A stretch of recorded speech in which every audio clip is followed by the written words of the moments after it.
Assalamualaikum warahmatullahi wabarakatuh.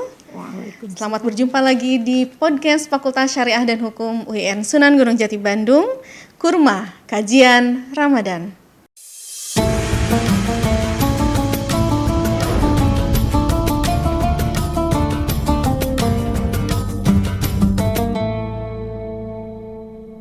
Alhamdulillah telah hadir di tengah kita semua Ibu Dr. Hajah Asiah Hosiah MAG, dan kita hari ini akan berbincang terkait dengan gender dan puasa. Assalamualaikum Ibu. Waalaikumsalam. Apa kabarnya Bu hari ini? Alhamdulillah baik Bu Dewi. Alhamdulillah ya Bu. Alhamdulillah saum lancar ya Bu, diberikan Alhamdulillah. kesehatan. Subhanallah. Baik, rekan-rekan sekalian, Bapak Ibu yang berbahagia, kaitannya gender dan saum itu seperti apa sih Bu? Ya, saya mulai dari gendernya Oh iya, dulu ya. betul. Gender itu apa ya Bu? Ya, jadi gender itu sifat yang melekat ya, sifat yang melekat pada laki-laki maupun perempuan. Misal ya, orang memahami atau menganggap bahwa perempuan itu lemah lembut. Iya. Sifat melekat kan begitu. Iya, iya. Kalau laki-laki perkasa, Iya. kuat gitu. Iya. Perempuan lemah. Iya. Nah, itu sifat yang melekat gitu. Nah, sifat yang melekat inilah kemudian yang akan menimbulkan ketidakadilan gender dalam konteks konstruksi ya, dikonstruksikan dalam masyarakat maupun budaya masyarakat. Oh, berarti gender itu bukan mengarah pada jenis kelamin laki-laki atau perempuan, tetapi Bukan. pada konstruksi budaya yang melekat di masyarakat begitu ya Ya. Bu ya. Karena seringkali kita mendengar begitu ya, kata gender itu seolah-olah di situ ada pergerakan perempuan begitu. Bukan seperti itu ya Bu? Pergerakan perempuan iya juga Iya. gitu ya, tapi dalam konteks bukan berarti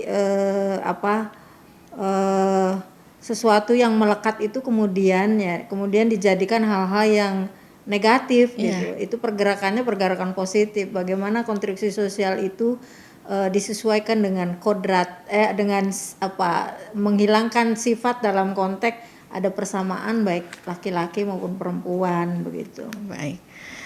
Dalam Islam sendiri gender itu seperti apa Bu diaturnya? Iya, gender itu kalau saya yang lihatnya ya, kalau melihat dalam surat Al-Hujurat misalnya ayat 13 Allah berfirman, ya ayuhan nasu inna khalaqnakum min dzakarin au unsa gitu kan.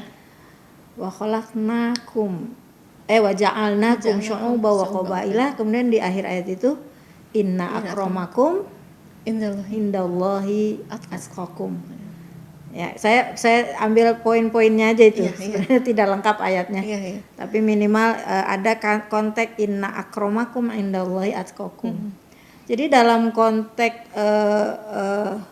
peran ya, walaupun mungkin tadi disebut bahwa dalam konstruksi sosial masyarakat atau budaya masyarakat bahwa perempuan punya sifat yang berbeda dengan laki-laki, tetapi dalam konteks pergerakannya gitu ya, perempuan mempunyai nilai yang sama gitu, bahwa dia bisa dapat kemuliaan yang sama. Kalau saya sebut mungkin minimal ada 4 indikator ya Neng. Iya, betul. Baik, ada 4 indikator maaf nih, nanti dipotong ya, jadi salah ya kayak di tandain di menit keberapa Pak Amin ya? Itu tandain aja. Tandain di menit keberapa itu. Jadi, baik. Lanjut ya. Iya.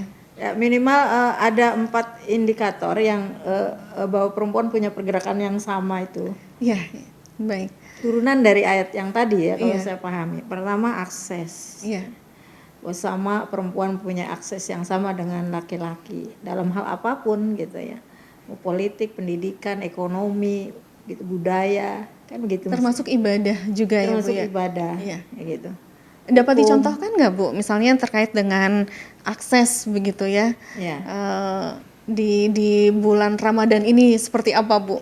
Ya, ya saya sebut contoh aja bahwa perempuan ketika kan sekarang ini Ramadan itu masjid-masjid sangat terbuka ya untuk akses perempuan untuk ikut berjamaah di masjid gitu. Nah, ada konteks yang mungkin tidak berkeadilan gendernya itu dari sarana prasarana misalnya ya. Dari bahwa sholat tempat wudhu perempuan itu Tempat agak wudhunya. jauh mungkin ya dengan laki-laki. Atau tidak tertutup sehingga tidak memungkinkan perempuan untuk berwudu secara Iya, syariat begitu ya Bu?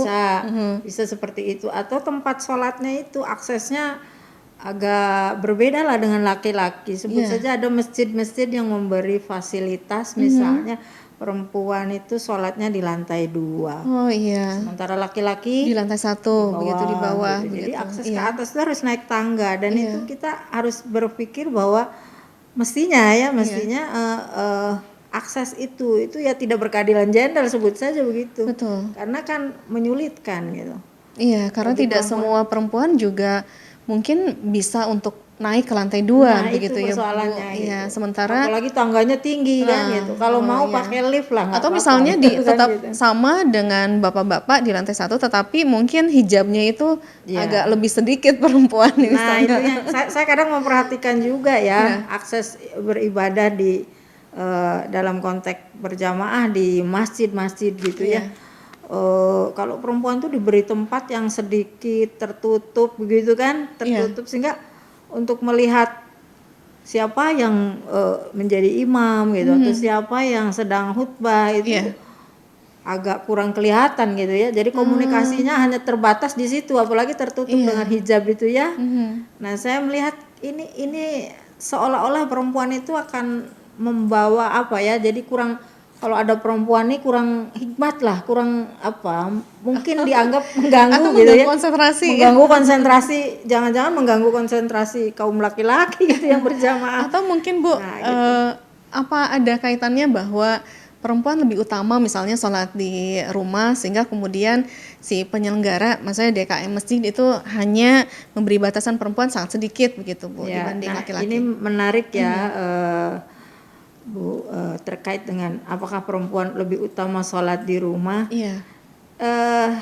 Tadi saya katakan bahwa ketidakadilan gender itu salah satunya adalah bagaimana pendekatan atau menafsirkan teks-teks keagamaan ya dengan konteks yang mungkin berbeda begitu. Iya. Sebenarnya harus dipahami juga bahwa ketika hadis yang menyatakan bahwa sholat berjamaah itu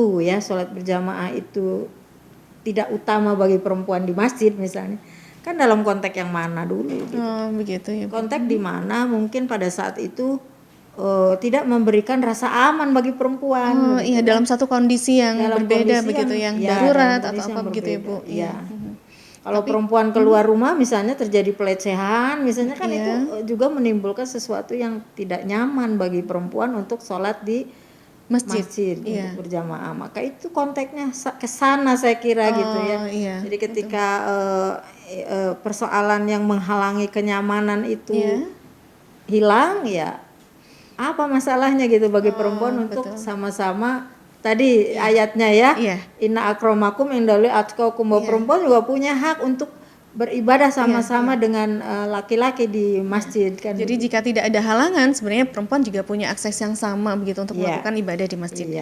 Untuk indikator yang kedua seperti apa Bu? Akses ya, kemudian partisipasi. Partisipasi itu saya buat contoh misalnya bahwa laki-laki dan perempuan memiliki konteks ta'awanu 'alal birri wat taqwa yang sama kan gitu ya. Betul. Bahwa ta'awun 'alal birri wat taqwa itu dalam konteks ya melakukan sesuatu yang baik ya kan. Beraktivitas yang baik ya. Betul. Partisipasi dalam bidang pendidikan lah, ekonomi dan lain sebagainya gitu kan. Nah, itu yang saya maksud dengan partisipasi. Dan dalam konteks saum ini berarti indikator yang kedua terkait dengan partisipasi tidak terbatas hanya pada jamaah laki-laki, jamaah perempuan pun mempunyai partisipasi yang sama ya. Dia melakukan sholat, saum, tarawih begitu, termasuk juga zakat, infak, sodako begitu ya Bu ya. Untuk dalam rangka ta'awun tadi begitu. Untuk selanjutnya Bu, indikator yang ketiga apa? Indikator yang ketiga tadi akses ya, kemudian partisipasi, betul. Kemudian kontrol. Kontrol itu ya kalau dalam bahasa manajemen itu kontrol itu penting ya. Kontrol. Maksudnya begini, kontrol itu adalah sebagai sesuatu yang akan menimbulkan gitu, atau akan mengakibatkan sesuatu yang sangat positif ya di masyarakat. Iya. Perempuan juga punya partisipasi sehingga suaranya harus didengarkan kan gitu ya. Oh, betul. Kadang-kadang kan di masyarakat perempuan mah sudah diam aja jangan ngomong gitu kan dan gitu. Padahal ini sesuatu hal yang sangat dihargai bahwa perempuan juga punya kontrol yang sama dalam menimbulkan hal-hal yang positif di masyarakat. Di masyarakat, gitu. betul. Iya. Artinya bahwa perempuan jangan sampai kemudian stereotip atau label begitu terhadap perempuan, bahwa perempuan tidak baper lah misalnya ya Bu ya, sensitif begitu ya. Itu pun harus dihilangkan dari sisi perempuan itu sendiri ya Bu, terutama dalam kesolehan sosial begitu ya, dalam bisa beribadah begitu ya Bu. Intinya bahwa perempuan juga punya kontrol yang sama gitu kan dalam hal mewujudkan sesuatu yang positif di masyarakat. Iya, terutama dalam bulan ya, Ramadan ini ya Bu. Kan dalam bulan suci Ramadan ini tentu saja kewajiban itu kepada umat manusia, dalam hal ini kan berarti laki-laki dan perempuan yang ujungnya adalah untuk ketakwaan begitu ya Bu. Di sini berarti perempuan juga harus punya kontrol, self control untuk dirinya, bagaimana untuk meningkatkan ketakwaan itu ya Bu. Iya, baik. Untuk yang dari secara emosional juga kan sebenarnya sama kan. Kontrol secara emosional atau profesional baik laki-laki maupun perempuan sebenarnya sama gitu. Jangan-jangan perempuan malah lebih rasional ketimbang laki-laki dalam konteks tertentu ya. Lebih struggle juga mungkin ya Bu. Dia menyiapkan sahur sampai kemudian dia selesai buka juga sampai taraweh begitu ya Bu. Iya, begitu ya. Baik. Untuk indikator yang keempat Bu. Yang keempat itu bahwa perempuan dan laki-laki itu memiliki hak untuk memanfaatkan sesuatu lah. Misalnya memanfaatkan fasilitas pembangunan, fasilitas hasil pembangunan ya kalau sholat atau apa kan itu fasilitasnya harus sama kan gitu karena kemanfaatannya harus sama begitu. Atau ya hasil pembangunan tadi saya sebut saja begitu ya. Kemudian juga manfaat dari hasil pekerjaannya begitu ya. Kalau Bu Dewi ini sebagai dosen gitu kan, Bu Dewi itu bisa memanfaatkan sesuatu yang memang hasil kerja secara rasional gitu ya, apakah itu berupa materi maupun non materi gitu. Jadi tidak hanya diukur dari aspek kalau perempuan bekerja gitu ya, kemudian kemanfaatannya hanya milik suami. Sebut saja banyak masyarakat yang menilai bahwa perempuan itu kan kerja atas izin suami sehingga pahalanya juga untuk suami gitu kan. Lalu kok pahalanya untuk suami, lalu pekerjaan perempuan tidak ada nilainya gitu di sisi Allah. Nah ini maksud saya gitu ya, mendapatkan manfaat yang sama dari hasil aktivitas perempuan maupun laki-laki. Begitu. Ibu sedikit mungkin ya terkait dengan nilai tadi Bu. Kan perempuan itu secara kodrat begitu ya Bu, dia mempunyai rahim sehingga kemudian ada kalanya di saat bulan suci Ramadan itu dia terhalang haid, nifas, menyusui. Itu bagaimana Bu? Apakah seolah bahwa perempuan itu ketika hal tersebut terjadi dia tidak punya nilai untuk saum dong Bu, begitu ya? Ada kalanya bahwa perempuan mudah-mudahan enggak head ya Ramadan ini biar full saum begitu Bu. Gimana Bu? Jadi gender itu bukan terkait dengan biologis. Gender adalah konstruksi sosial yang gitu ya melekat pada sifat perempuan dan laki-laki. Nah kalau terkait dengan biologis memang ya bahwa perempuan dan laki-laki memiliki perbedaan ya. Betul. Perempuan punya rahim, laki-laki kan tidak. Laki-laki punya jakuan begitu ya. Nah gitu beda kan. Gitu. Nah kenapa demikian? Karena memang ada satu hal yang memang Allah berikan kepada perempuan sebut saja sebagai anugerah ya. Anugerah perempuan itu melahirkan gitu untuk meneruskan keberlangsungan kehidupan manusia begitu lewat perempuan kan, makanya diberi rahim. Tapi dalam proses itu kan rahim itu ada yang sebut dengan ketika darah head sel telur tidak bisa berbuah kan menjadi busuk tuh. Betul, dia meluruh. Kemudian pecah dan mengeluarkan darah head disebutnya begitu kan. Nah itu darah head. Itu proses biologis kan yang Iya. tidak dimiliki oleh laki-laki. Iya, betul. Nah, kemudian bagaimana nilai ibadahnya, Iya. begitu kan? Ketika perempuan itu sedang haid atau misalnya nifas ya, nifas. Atau kalau perempuan apalagi menyusui. Ya, nah gitu. Ketika bulan Ramadan, maka saya ingin mengutip aja hadis dari Rasulullah Shallallahu Alaihi Wasallam yang hadisnya diriwayatkan oleh Imam Bukhari dari Abi Hurairah radhiyallahu anhu. Qala Rasulullah Shallallahu Alaihi Wasallam, idza maridul abdu, gitu ya. Iya. Aw safar. Iya. Kata Rasulullah, idza maridul abdu aw safar kutiba lahu mislu ya. Iya. Kutiba lahu mislu makana alaihi mukiman aw sahihan. Mukiman aw sahihan. Jadi kata Rasulullah, bagi hamba manusia maksud saya yang sedang sakit, ya, maksud saya di sini mukallaf tentunya ya. Iya, betul. Yang sedang sakit atau sedang safar, kemudian tidak melakukan aktivitas ibadah dalam konteks yang sempurna, maka kutiba dicatat oleh Allah mislu ma, kayak gitu, seperti gitu ya. Di pencatatannya itu nilainya itu dicatat seperti orang dalam keadaan mukim, tidak safar, au sahihan atau tidak sakit. Nah, berarti untuk haid, nifas, dan menyusui itu dikategorikannya di sakit begitu ya, maridon begitu? Ya, dianalogikan di situ, karena memang perempuan haid itu kan sakit ya.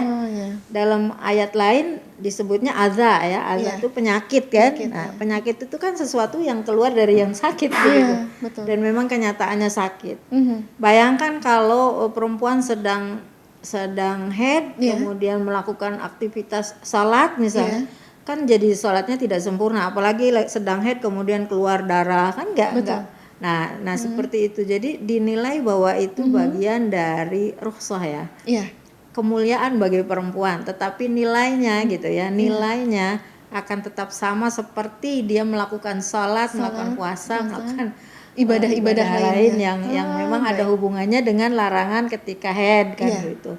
Termasuk baca Al-Qur'an, walaupun ya dalam konteks ini ulama berbeda pendapat. Betul. Begitu.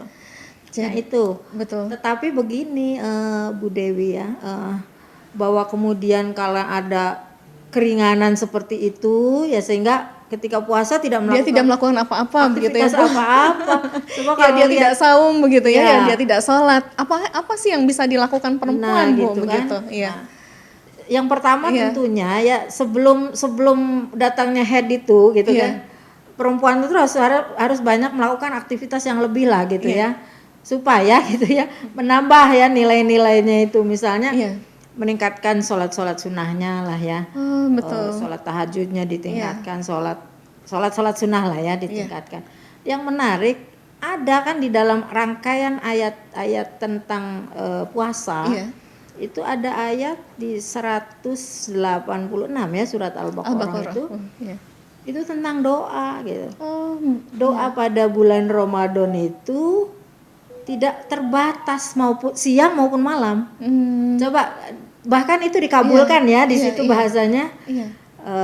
Dikabulkan bahasanya. Kenapa? Kalau doa-doa pada hari-hari yang lain kan terbatas. Misalnya doa yang mustajab dikabulkan pada saat 2/3 malam kita melakukan sholat tahajud misalnya, atau pada waktu antara qomat dan ada adzan misalnya, ada waktu tertentu. Tapi pada bulan Ramadan itu kan tidak terbatas. Tidak terbatas ya. Nah itu kenapa tidak digunakan misalnya ya bagi perempuan-perempuan yang sedang haid, nifas atau melahirkan karena tidak melakukan ibadah saum, maka banyak-banyaklah berdoa, banyak-banyak berdoa ya. Banyak-banyak berdoa, dan dia punya kesempatan berzikir. Nah begitu. Jadi paket itu saya kira hampir ya, sebut saja bahwa walaupun demikian ya, perempuan yang ada halangan karena kodratnya, karena secara biologis memang berbeda, tapi tetap di sisi Allah punya nilai-nilai yang sama. Sehingga kalau dihubungkan dengan ayat yang tadi, maka baik laki-laki maupun perempuan mempunyai hak yang sama mendapatkan kemuliaan di sisi Allah. Terutama di bulan suci Ramadan ini Terutama ya. di bulan suci Ramadan. Jadi jangan berkecil hati bagi ibu-ibu yang sekarang sedang haid, nifas atau menyusui. Tetap dianggap nilainya sama seperti orang yang saum dan bisa melaksanakan ibadah-ibadah yang lain. Dalam hal ini adalah berdoa, perbanyak berdoa begitu ya di bulan suci Ramadan yang tidak terbatas ini waktunya. Syukur alhamdulillah, terima kasih sekali Ibu atas kehadirannya. Sama-sama, Bu Dewi. Mencerahkan sekali begitu. Ada closing statement mungkin Bu untuk kajian kita ini? Ya, jadi saya sih gini, bahwa perempuan yang sedang diberikan karunia sebut saja begitu ya, itu harus bersyukur kepada Allah gitu ya. Wah, ini suatu kemuliaan bagi perempuan karena berbeda ini justru sesuatu yang mulia di sisi Allah begitu. Karena tadi hadisnya ya, buat tetap dinilai sama seperti ketika orang melakukan saum Ramadan begitu. Itu terima kasih. Baik, terima kasih sekali Ibu Dr. Hajah Siah Hosiah MAG yang telah membersamai podcast kita pada edisi ini. Dan kita akan bertemu lagi pada edisi selanjutnya. Mohon maaf atas segala kekurangan. Kita tutup dengan hamdalah. Alhamdulillahirrabbilalamin. Saya Dewi Mayanisi undur diri. Wassalamualaikum warahmatullahi wabarakatuh.